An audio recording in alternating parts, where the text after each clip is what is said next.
Hi, I'm James. And I'm Antony. And this is Words and Numbers.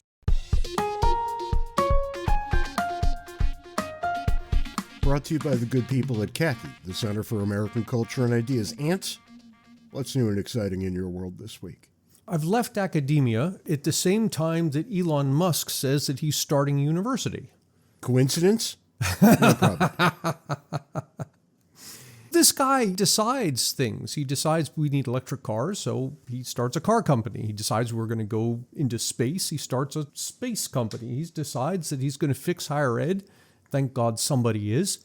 He's starting a university in Texas.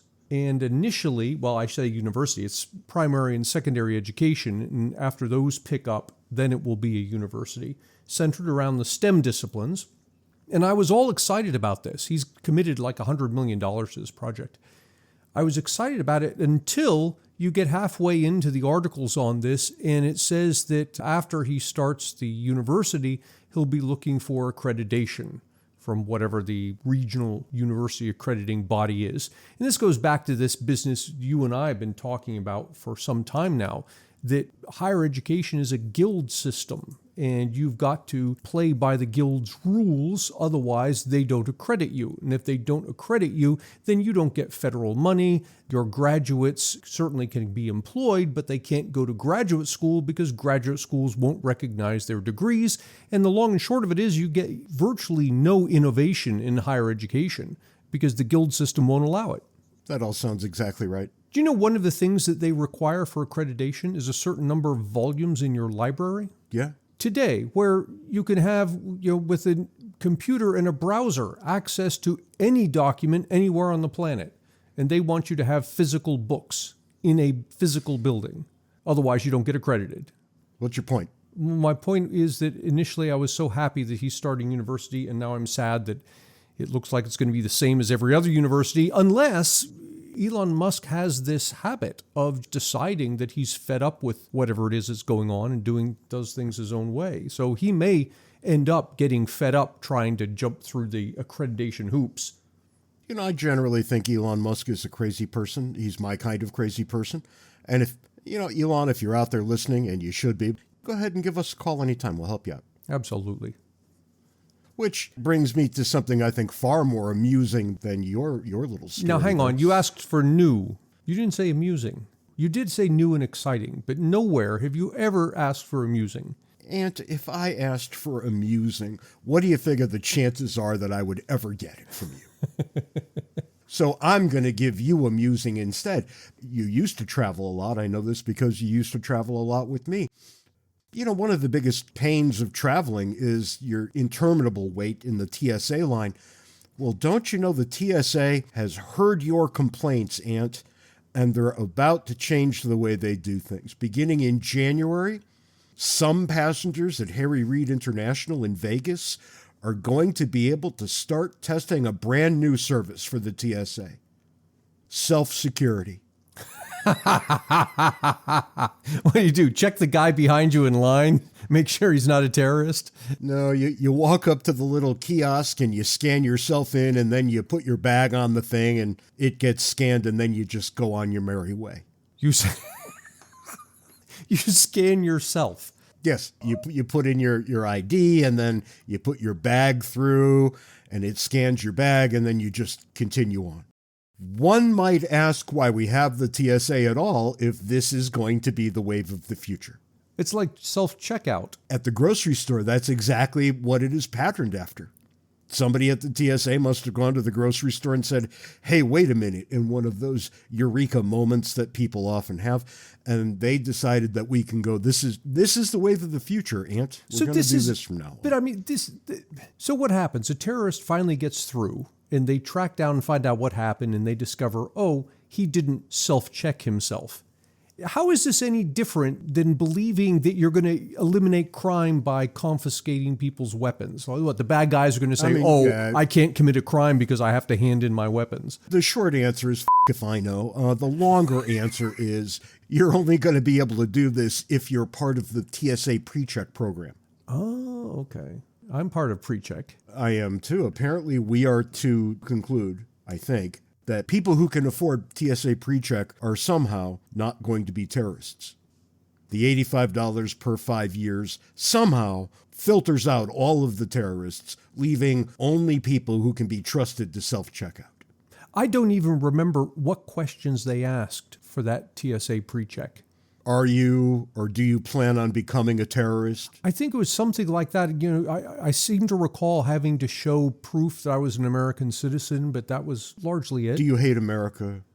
It's a bunch of security theater, and we've been on this for years, but it's about to become even more so. Not the foolishness of the week, but pretty close, let me tell you. For the foolishness of the weekend, we visit our friends to the north, the Canadians, who are going to tell everybody on Tuesday, which is for us tomorrow, but it's for our listeners yesterday, that EV sales are going to be regulated further in the Canadian Parliament. And by 2035, they will demand that every vehicle sold in Canada be zero emissions. By 2035. Good luck with that. 11 or so-ish years from now. Good luck is right. You know how I know people don't want zero emissions vehicles? They don't buy them. They don't buy them. And just because the Canadian politicians have gotten together as if in a gang and said, we will force you only to buy these kinds of vehicles, it's never going to happen. Mm-hmm. And look, I'm not saying people will never buy these vehicles. I'm saying they won't just because a legislative body told them they must. They will buy them when it makes sense to buy them. Right. When they can look at them and say, yes, I actually want that thing. That's a better option than all the other options. And we haven't even come close to that yet. All of economics hinges on this first precept that people respond to incentives. You can't just pass a law and say everyone has to have zero emission vehicles. I mean, if you could, why aren't they passing all kinds of other laws like no one should be destitute or everyone, I guess they've already done the everyone must have health care, except that just results in people waiting in line for health care instead of paying a higher price. That's right. How well did that work in the end? The thing I keep coming back to is when will politicians learn that they're not able to decree things like this? They will learn it when the voters learn it. I guess that's the voters right. Still believe that the government has this magic wand. They elect the right people who vote for the right laws, and all kinds of magic happens. And there's a bunch of fools out there who honestly believe that zero emissions vehicles exist in the backroom safes of all of the automotive makers, that they just don't want to produce them because they won't make as much profit on them. How do you know that? Well, because decades ago, these same morons were convinced that the auto companies were sitting on plans for cars that ran on water. No, that's not how this works. And if an automobile company could make a product that everybody would buy, they would make it tomorrow. Right, because people would pay for it. And we're not there because we're not there. It's just that simple. Would I buy an electric car? Well, under the right circumstances, why the hell not? The right circumstances don't exist right now because every electric car I've looked at is not something I would want in my garage for any number of different reasons. I think my next car will be an electric car, but it's going to be the next one because the technology isn't there yet. I think once they solve the problem of driving long distances, I'll be much more amenable. I live in the desert. I'm not getting far enough out of the desert to make one of these purchases worthwhile. Mm-hmm. Can I get all the way to Los Angeles on a single charge? Not even close. Yeah. What the hell good is it then? Between me and LA is nothing but desert. And if I run out of juice halfway in, I'm going to die in that desert. That makes it functionally useless for me. Now, maybe that yields a different answer for somebody living on the East Coast. But for everybody who lives here, this is a pointless consideration. For one-stop shopping for all things James and Ant, visit our website, wordsandnumbers.org. We give a special shout-out to our Patreon sponsors who help us keep the lights on. If you'd like to contribute, go to patreon.com/wordsandnumbers. It was just a week or two ago that I mumbled something about it costing $3.4 million, was it? Yeah, that's about right. In order to live the American dream, whatever that means. And I guess we're probably going to have to talk about the subjective differences in what people might think the American dream even is. Mine might be more expensive than yours or vice versa. But nonetheless, this idea that it costs $3.4 million to have, I guess, what we would call the good life, to throw a term out there, when the typical U.S. worker, the same article tells us, makes $1.7 million over the space of a working life. So we're making, roughly speaking, half what it takes to have the good life. You said this, and it caused me no ends of mental fits. And so I've since... Which is why I said it. I love when that happens. I like saying things that cause you to have a spasm in your brain, which then causes you to go off and do all kinds of craziness, and then we can talk about it later. Well, it seems that you should be licensed to use a calculator because people write articles like this, and it seems they don't understand the first thing about what they're talking about. And let's just say this was written or published on Money Watch and CBS News on December 12th, 2023, written by one Amy Peachy. All right, Amy. So address yourself to Ms. Peachy, and we'll see where it gets us. All right, we're going to take you to task, Miss Peachy. And if you ever hear this and you want to come on and defend yourself, absolutely do so. Let's start off with what she lists. So she lists a bunch of costs that people incur. Hospital birth average out-of-pocket costs for people with health care, $5,700.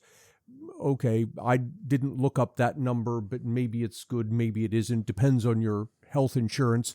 But her second item set off alarm bells in my head. Wedding and engagement ring, $36,000. Oh, Pumpkin, no. What is going on here? For the love of God. Yeah, well, You know who didn't write this article, Ant? A man.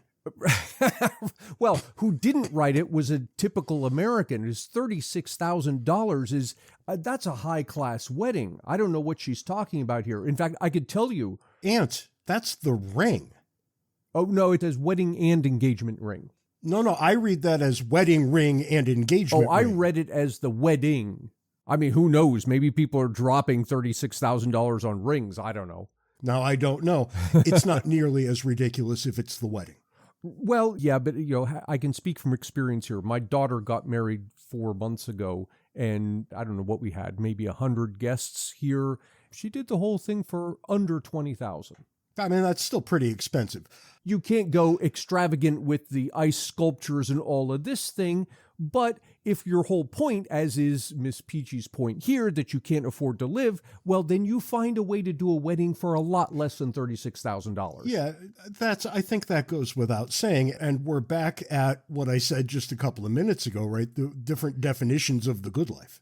And if you can't afford your definition, then you ought not have the things that cause it to go too high. Yes, and you know what? No matter how much you earn, your definition of the good life is going to be more than what you have. Because no matter what you have, you always want more. I certainly want more. And I think that's, generally speaking, a very good impulse. That impulse keeps people striving. Yeah, so long as you realize that the path to the good life is bettering yourself, find a way to earn more money. The path is not to ask government to take something from that guy over there and give it to me because I want a better life. All right, well, let's jump to the end of your personal grievances. Let me go back to her list of things. Raising 2 children to 18 years old. And here's where I start to scratch my head. She says $577,000. Well, I could tell you that I've raised 3 to that age, and I didn't spend nearly that much. Well, this is where I wonder that she doesn't understand the time value of money. If all you do is you add up total amount that it costs your children over time, and you come up with this $577,000, you've missed the point that dollars earned into the future are worth less than dollars earned today, precisely because they exist in the future, and we can do an entire episode on that. But the fact of the matter is, you can't just go and add up all the numbers. But having said that, I don't know what the right number is, but I have heard numbers that are ballpark, maybe a bit less, but ballpark what she's claiming here. Yeah, but I think that's insane. Frankly, I think it's insane too. Look, I spent my entire career as a college professor and I raised 6 kids. And to use her math, that would cost me, I'm going to type it out here. Well, about $1.7 million. $1.7 million. I'm sorry, but my 6 kids did not come close to costing that. And you might not have earned that much. No, right. That starts to bump up against what I actually earn. Right. And when you look at that and then you look at the rest of the list, because that's just one list item. If you didn't, or if you barely earned that much over a working career, that means by definition you didn't have the rest of any of this stuff. Now, let me take the next line item here, which really bothers me. She's got 10 car purchases over a lifetime. Yeah, that one pisses me off pretty hard, too. $270,000. Now, hang on. Crazy. $270,000. She's got 10 car purchases. That's $27,000 a car. That's a brand new car every 6 years. Who the does that? And go ahead, ask me how many new cars I've had in my entire life. How many? Because I bet you it's one more than I did. I have had one new car in my entire life. Okay, you and I have had the same number of new cars over our lifetimes. So that's what, 115 years or so, 2 new cars. 1 year of college for 2 kids. She's got 42,000, which of all the numbers she quotes here, I think that one might be a little bit low. Well, it might be low, but it's also absurd. Oh, hang on. Oh, I've misread. That's 1 year of college. So she's doing 21,000 a year. 21,000 a per year. kid. Yeah, that's awfully high. She's taking sticker price here, assuming her kids get no financial aid. I paid roughly $0 for my children to go to school. And the sticker price would have been less than half what she's quoting here. And again, the sticker price here in Arizona is about $12,000 a year. That sounds about right. Both of my daughters went to the University of Arizona, got a number of scholarships along the way, and ended up paying almost nothing. And you and I have talked about what an undergraduate degree is worth, and it's certainly not worth the $80,000 figure that she's throwing out here. Right. And I guess this goes back to your point of how do you define the good life, and she has defined it significantly up here. Every item on the list indicates premium tastes. Yes. And then this is where it becomes kind of a bait and switch, because she lists out these things that are premium taste, but then compares them to the average person's income. Well, the average person doesn't have taste at this level. The average person can't. And the average person knows that and is fine with it, right? And that's the part we often miss. Yeah, because, for example, if I did have the money to spend $21,000 per kid per year to go to college, I wouldn't be spending that money sending them to college. I'd be putting that money in my retirement fund and sending them to community college. To the same college I sent them to in the first instance. Right, exactly. Because the determination I made was that that's what it was, roughly speaking, worth. So the decisions that are being reflected in these numbers are decisions of a very high income person. But nonetheless, we'll go on. I can tell you, Ant, that I haven't made any of the sorts of decisions that she's talking about here in my own life. Yep. And I think I've lived a pretty good life. I mean, there were years where, okay, it was a bit lean, and other years where it wasn't so lean. But from where I sit here in the real world, all of these categories are just lunacy.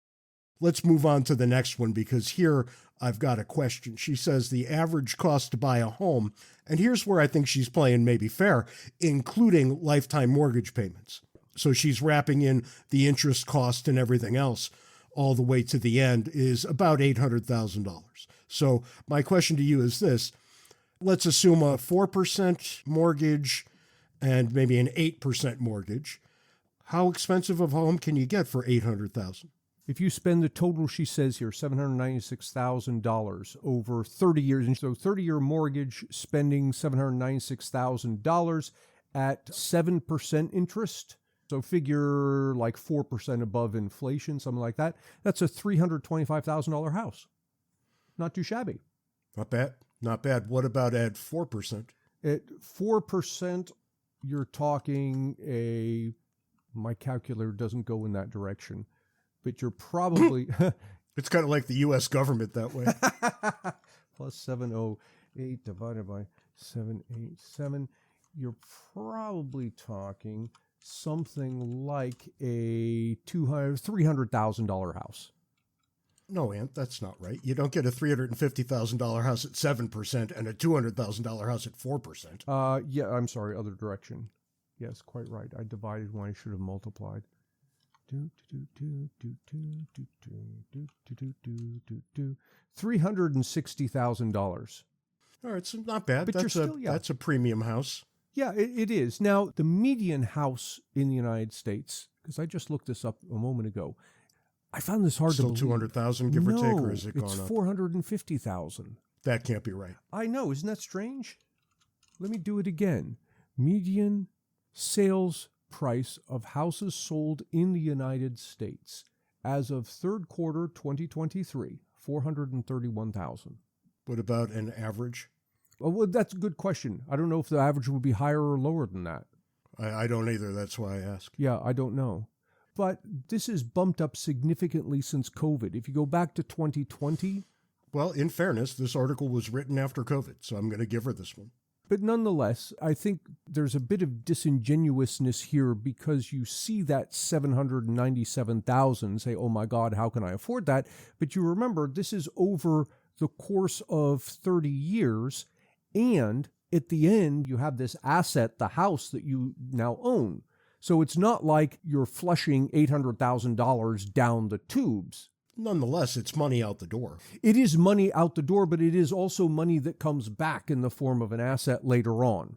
And she's listing it strictly as a cost. I understand, but I also understand why she wants to see it as a cost, largely because it is one. The next one on the list, however, I'm just going to let you take this, God knows. Pets. $68,000 for pets? Come on. What the kind of pet does this woman have? Yeah. We have a cat. Actually, the cat has us. It showed up at the door one day. I have a dog, which, people who join Words and Numbers backstage, where the conversation continues, and you should join that. We don't say that as often anymore. Often see Molly the dog in my posts. Molly the dog is my constant companion and best friend. Molly the dog is not costing me anywhere near $68,000. Yeah.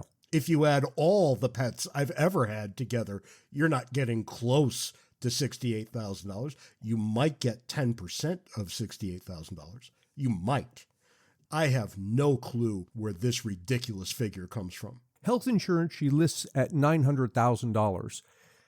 Now, I'm not quite sure what she's doing here with this health insurance, because health insurance, at least the bulk of it, for most people is coming as benefits through their employers.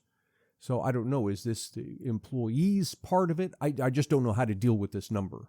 I don't know how to deal with it either. At almost $1 million from and there's a number of years here, so it's 40 years. Ouch, right? Do we really spend almost $1 million over 40 years' time on health insurance? Notice it's not health care. Right. Right? So there are all kinds of things that aren't going to be wrapped up into this dollar figure that you're still going to pay. If you do the math here, her 930-some thousand over a 41-year career and assume, 26 paychecks per year. It would be 40 years, 26 to 65. Okay. In my calculations, I'm doing, no, it's to 67. That's the new retirement age. But it comes out on a per paycheck basis, about $875 per paycheck. For family insurance, I tend to think that that's probably not too far off. It seems a little bit inflated, but at least it's in the right neighborhood, I would think. But I would also think that that's the employer and employee portions. And you just said family insurance, right, which isn't what we're adding up here. We're adding up the cost for one person. Well, she's talking about a family here because it's got 2 kids, birthing them and taking them to college. So I'm going to assume here this is family insurance. But that's specifically listed, right? We only have one car. We don't have 2 cars for 2 people. Well, she's got 10 car purchases, so I don't know. I give her the benefit of the doubt on that. Why? It says over a lifetime. That's one person. It says health insurance from ages 26 to 65. That's one person. Not necessarily. It could be the I householder. think absolutely necessarily. No, it doesn't. Well, I don't we'll have think to that's disagree correct there because I don't think this is grossly unreasonable. It might be a little bit unreasonable. You're approaching this with economists' rules. I'm approaching this the way an author of a piece like this would throw an argument together. Well, she says in the earlier paragraph, here's how much Investopedia estimates a family must spend to afford ... So, yeah, I've got to take that as family. Well, if that's right, then 10 car purchases becomes reasonable. Maybe so, if you're going to be purchasing cars for the kids. Well, you've got at least 2 people. Now it's only 5 each over a lifetime. Mm-hmm. All right, that's reasonable. That's not crazy. $27,000 a piece. These are new cars every single time. It's not what I would spend, Ant, but it's not crazy. Okay. And if you think you can get a new car these days for 27 grand, I got to have a conversation with you. I guess so. Well, the last time I bought a car was like 5 years ago, right? And then what do we have? We've got retirement at $715,000. And, that's another thing that's not exact. That's not a cost. Yeah, see, I treat that like the house. It's not a... Yep, that's right. It's a savings. Not a cost, exactly. But nonetheless, part of the problem here is this unaddressed question of how is she dealing with the money over time? Is she talking about present value? Has she made inflation adjustments? So I'm just going to do a very simple thing and just assume that these are straight up numbers. She hasn't done any of those calculations at all, save for the mortgage. And what I'm left with, I'm not getting the numbers that she's got here. I'm getting a total of around $2 million. That's what it takes for her items. And what I would say is this. I just say this because I know how numbers work when they spread across a group of people that numbers in the hundreds of millions, right? So we're looking at rough data, right? We're not getting granular, and we're looking at a lot of people. There's well over 300 million people living in the United States. And I would say this. If the average worker in the United States is making $1.7 million over the course of a working lifetime, then that's, roughly speaking, what it takes to have a decent life in this place. I just know that it's going to work out that way. And then let me just make it more obvious. People pair up and they work. Two people don't work 2x. They work probably 1.4 to 1.6x, given the vagaries of life and the requirements of children and these sorts of things. But 1.7 million becomes 2.5 million pretty quickly. Yeah. And if that's what a family is bringing in, I can pretty much guarantee you they're living what anybody in the world would call the good life. Well, I can help you out here, James, because regardless of what the number is, she claims it's whatever it is, 3 million some. I'm coming up with around 2 million, but nonetheless, let's look at the median household. The income for the median household, $75,000. Over 41 years that she's talking, that's 3.2 million that the median household brings in. As many above as below. Right, yeah. So even taking her numbers as gospel, it seems that the median household actually can afford at least her version of the American dream. And then, the obvious question is, well, what is the American dream? Because it was always a job that was relatively secure, a home that was pretty comfortable, good food, a car that ran, right? These sorts of things. Plenty of time for leisure, the ability to raise a family if you so desired, right? These are the things that comprise the American dream. The American dream was always somewhat difficult. Mm-hmm. It was never unbelievably easy. It was never backbreakingly impossible. It was always just a little tough. Why? Because all dreams are. Yeah. You could skate by with less anytime you decided. But that's just it. You had to decide that you were okay having less. You could also earn a lot more if that was your only goal in life. So can you still afford the American dream? Well, I think you can. With 8 or so % mortgage rates right this second and what I would call an inflated housing market, it's tough. Mm-hmm. I think that a big chunk of the American dream is probably off limits to a group of people for whom it wouldn't have been 5 years ago. But then 5 years from now, it may be back on the table. I suspect that is also correct. It's cold comfort to people who want it right now. For people who, frankly, did everything right, who saved their money, who lived responsibly, only to wake up one day and find out that money costs 3 times as much as it did 2 years ago. I don't know what to tell you. Take it up with the people who caused this mess. The politicians that, by and large, you kept electing. How do I say you kept electing? Well, they did achieve majorities in order to get their jobs. Now, the listeners of this podcast are probably mostly saying, the hell I elected those people. And you're probably right, but you take my larger point, right? You have to admit at some point that the American people did this to themselves. So what does it take to have a good life? That's a question nobody can answer. There is no list of amounts that will ever be definitive. I think you're right, James, but I think I can point to a starting point on what it takes to have a comfortable life or to achieve the dream.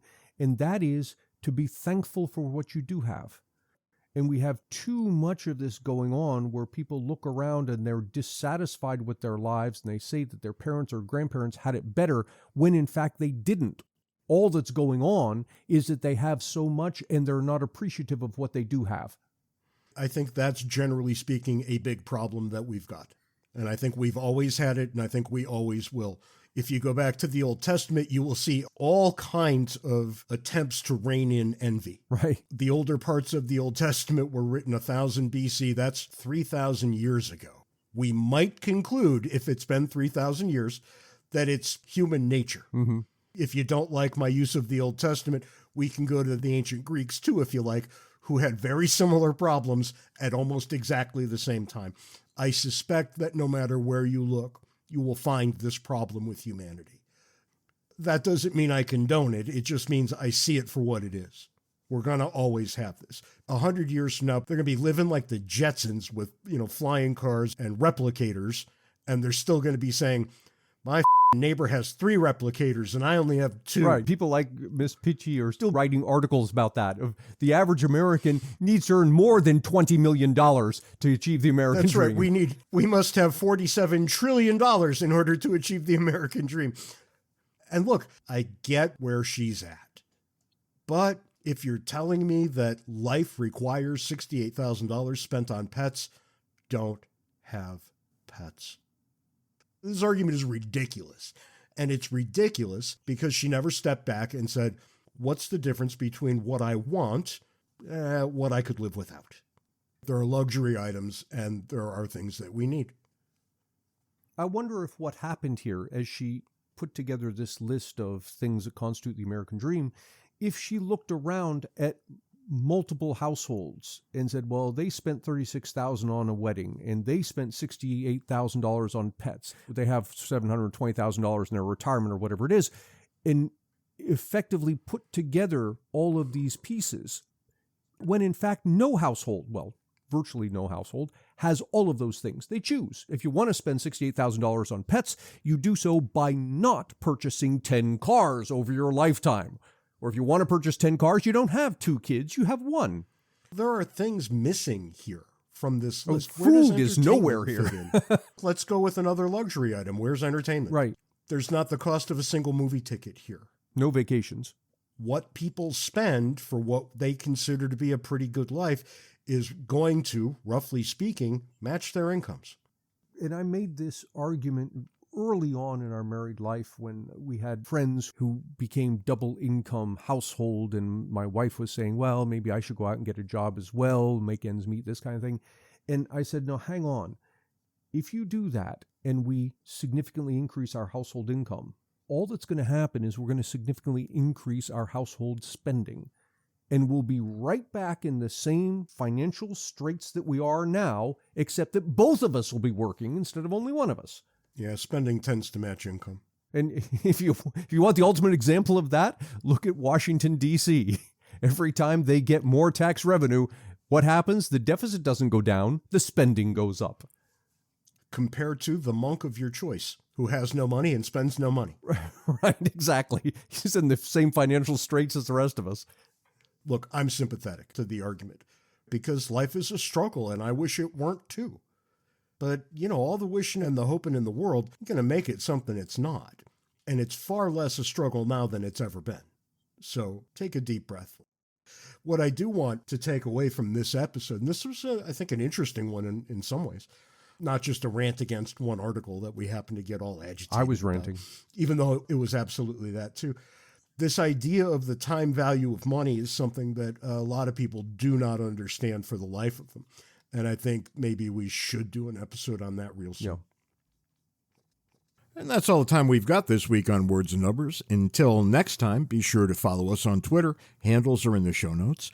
Join Words and Numbers Backstage, the Facebook group where the conversation continues. And send us email, wordsandnumberspodcast@gmail.com. Until next week, try to be nice to one person who doesn't deserve it. Just one. And who knows, it may turn into a trend. Give it a shot. You might feel good about yourself. You could say you tried. You tried. That's right. Till next week. Can't take it easy. See you next week, James.